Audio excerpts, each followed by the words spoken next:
আজকে আপনাদের সাথে উত্তরবঙ্গের বিখ্যাত শীতল রান্নার রেসিপি শেয়ার করব। অনেকে শোল মাছ, রিঠা মাছ আর টাকি মাছ দিয়ে শীতলটা রান্না করে থাকে, তবে আজকে আমি রিঠা মাছ দিয়ে এই শীতলটা রান্না করে দেখাবো। শীতল দিয়ে রিঠা মাছ রান্না করলে কিন্তু খেতে অসাধারণ হয়, আর এটা এতটাই টেস্টি হয়ে থাকে যে এর টেস্টের কথা কিন্তু ভাষায় প্রকাশ করা যায় না। তাহলে বুঝতে পারলেন শীতলের তরকারিটা কোন লেভেলের টেস্ট হয়। সো আর কথা না বাড়ি চলুন তাহলে দেখে নেওয়া যাক পুরো ভিডিওটি।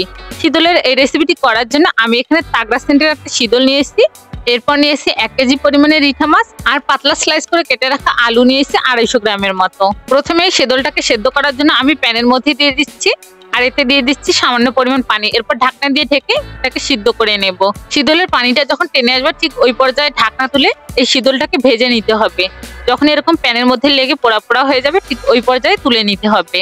এখন চুলায় একটি প্যান বসিয়ে এতে দিয়ে দিব তেল, আর তেল গরম হয়ে গেলে দিয়ে দেবো পেঁয়াজ কুচি। এরপর পেঁয়াজ কুচিটাকে সামান্য নেড়ে এখানে দিয়ে দিব কাঁচামরিচ কুচি।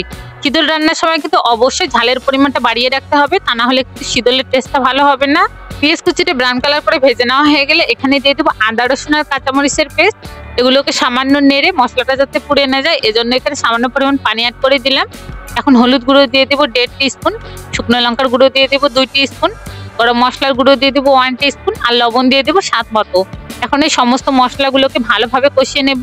মশলা কষানো হয়ে গেলে যখন মশলা থেকে তেল ছাড়তে শুরু করবে ঠিক ওই পর্যায়ে এখানে ভেজে রাখা শীতলগুলোকে দিয়ে দিতে হবে। শীতলগুলোকে কিছুক্ষণ কষিয়ে নিয়ে এখানে আমি মাছগুলো দিয়ে দেবো।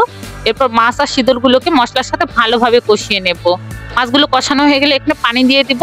পানি দেওয়ার পর ভালোভাবে নেড়ে ছেড়ে ঢাকনা দিয়ে ঢেকে দেবো। 5 মিনিট পর যখন মাছের পানিটা শুকিয়ে আসবে আর মাছটা একটু শক্ত টাইপের হয়ে যাবে ঠিক ওই পর্যায়ে ঢাকনা তুলে এগুলোকে ভালোভাবে নেড়ে ছেড়ে একটু কষিয়ে নিতে হবে। আর কষানো হয়ে গেলে মশলা থেকে মাছগুলোকে একে একে তুলে নিতে হবে। শীতলের এই রেসিপিটি তৈরি করার জন্য আমি কিন্তু শীতলটাকে সেদ্ধ করে নিয়েছি। আপনারা চাইলে কিন্তু চুলার মধ্যে এই শীতলটাকে পুড়িয়েও নিতে পারবেন। সবগুলো মাছ কিন্তু তুলে নেওয়া হয়ে গেছে। এখন আমি ওই একই মশলার মধ্যে আলুগুলোকে দিয়ে দিব।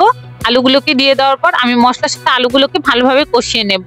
আর কষানো হয়ে গেলে এখানে পানি দিয়ে দিব যাতে করে আলুগুলো সুন্দরভাবে সেদ্ধ হতে পারে। এরপর নেড়ে চেড়ে ঢাকনা দিয়ে ঢেকে দেব।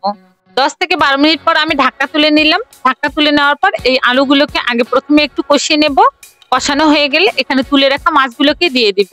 এরপর মাছগুলোকে আলুর সাথে কিছুক্ষণ কষিয়ে নেব। এ পর্যায়ে কিন্তু আমি খুন্তির সাহায্যে মাছগুলোকে একটু ভেঙে নিচ্ছি, কারণ আমি মাছগুলোকে আলুর সাথে আধ ভাঙ্গা করে নেব।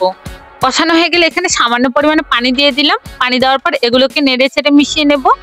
লবণের পরিমাণটা কম হওয়ার কারণে আমি কিন্তু এখানে সামান্য পরিমাণ লবণ অ্যাড করে দিলাম।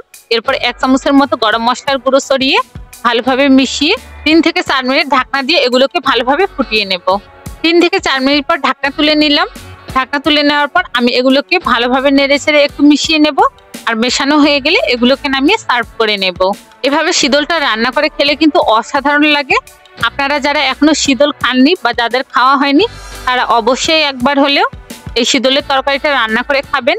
দেখবেন এর টেস্টটা সত্যিই অসাধারণ, যেটা ভাষায় প্রকাশ করার মতো না। গরম ভাতের সাথে যদি এই শীতলের তরকারিটা থাকে তাহলে অন্য কোনো তরকারির প্রয়োজন হবে না।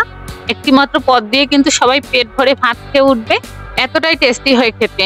রেসিপিটি ভালো লাগলে অবশ্যই আপনার ফ্রেন্ডস আর ফ্যামিলির সাথে রেসিপিটাকে শেয়ার করবেন। আল্লাহ হাফেজ।